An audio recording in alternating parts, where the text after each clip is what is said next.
নানা জাতের নানা স্বাদের আমের বাহারি ফলনে ইতিমধ্যেই খাগড়াছড়ির সুনাম দেশ ছেড়ে ছড়িয়েছে বিদেশে। তবে এবার গাছে মুকুল থেকে গুটি আসা পর্যন্ত পাহাড়ে বৃষ্টি দেখা মেলেনি। ফলে তীব্র দাবদাহে উঁচু টিলায় সরাসরি বাগানে বিগত সময়ের তুলনায় এবার ফলনের উপস্থিতি কিছুটা কম।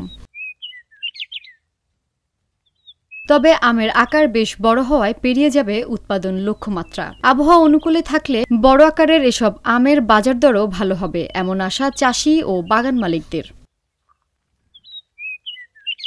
মানিকছড়া উপজেলা কৃষি অফিস সূত্রে জানা গেছে, উপজেলায় এবার ৪৬৫ হেক্টর টিলার আম গাছে সময় মতোই মুকুল এসেছিল। তবে বৃষ্টি না হওয়ায় গুটি কিছুটা ঝরে পড়ে যায়। তাই চাষিরা আম গাছে সেচ সুবিধা পরিচর্যা বাড়িয়ে দেয়। এতে আম গাছের গুটি ঝরে পড়া কমে যায়। এখন বাগান মালিকদের সংখ্যা কেটে গেছে। বাগানগুলোই গাছে গাছে শোভা পাচ্ছে বাহারি সব আম। উপজেলার বাটনাতলী, পান্নাবিল, গবামার সহ বিভিন্ন এলাকায় কয়েকটি আম বাগান ঘুরে দেখা গেছে গাছে আম কিছুটা কম, কিন্তু আকারে কিছুটা বড়।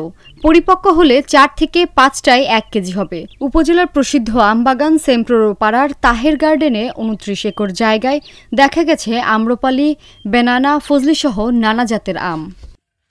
আমি আজ খাগড়াছড়ি পার্বত্য জেলার মানিকছড়ি উপজেলার সবচেয়ে বড় আম বাগান সেমপ্রোপাড়ার যে একটি আম বাগান, যে একটি বাগানে এসেছি।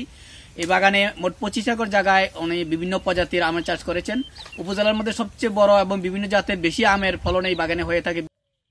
মে মাসের শেষ সপ্তাহে আম্রপালি পাড়া হবে। এরপর কিউজাই, বেনানার পর পর্যায়ক্রমে অন্য জাতের আম বাজারে আসবে। আল্লাহ দিলে মোটামুটি এই বছর রৌদ্র বেশি ছিল আম গাছে, কিন্তু আম বেশি রৌদ্রের কারণে সকালে আমাদের আমগুলা কম টিকছে একটু। তারপরেও যদি কম টিকে থাকে, আল্লাহ রহমতে একটু পাতলা হলে আম কিন্তু ভালো। রূপালী আমগুলো সকল আমে যদি একটু পাতলা হয় তাহলে আমগুলা মেচুরিট হয়, অথচ আমগুলা আকৃতি সুন্দর হয়। তো আকৃতি সুন্দর হলে আল্লাহ দিলে যাই আছে মোটামুটি ভালো আছে।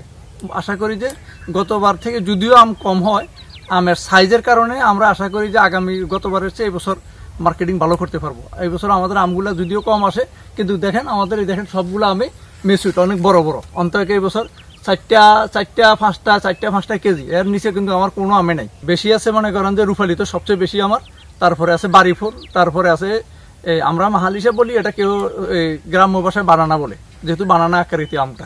তারপরে ওয়েস্টিন আছে, এই জাতের আমগুলো আমার কাছে আছে। উপজেলা কৃষি অফিস জানায়, এবার ৪৬৫ হেক্টর বাগানে উৎপাদন লক্ষ্যমাত্রা ধরা হয়েছে ৭,০০০ মেট্রিক টন। তীব্র খরায় অনেক মুকুল নষ্ট হলেও আমের আকার বড় হবে। আমাদের গত বছর আমের আবাদ ছিল ৪৫০ হেক্টর, যেখান থেকে মোট ফলন ছিল ৬,০৮৫ মেট্রিক টন। তো এবার আমাদের আবাদ ১৫ হেক্টর বেড়ে ৪৬৫ হেক্টর হয়েছে। বিশেষ করে রাঙ্গুয়ের চাষাবাদটা একটু বৃদ্ধি পেয়েছে। আর আমাদের এবার ফলন আশা করছি একটু বৃদ্ধি পাবে, কারণ যদিও খরার কারণে আমাদের এখানে আমের মুকুলগুলো অনেক বেশি ঝরে গিয়েছিল, তারপরেও যেটা গাছে আছে সেটার আকার অনেক বড় হওয়ার কারণে কৃষকরা আশাবাদী যে গতবার থেকে ফলন এবার বেশি পাবে।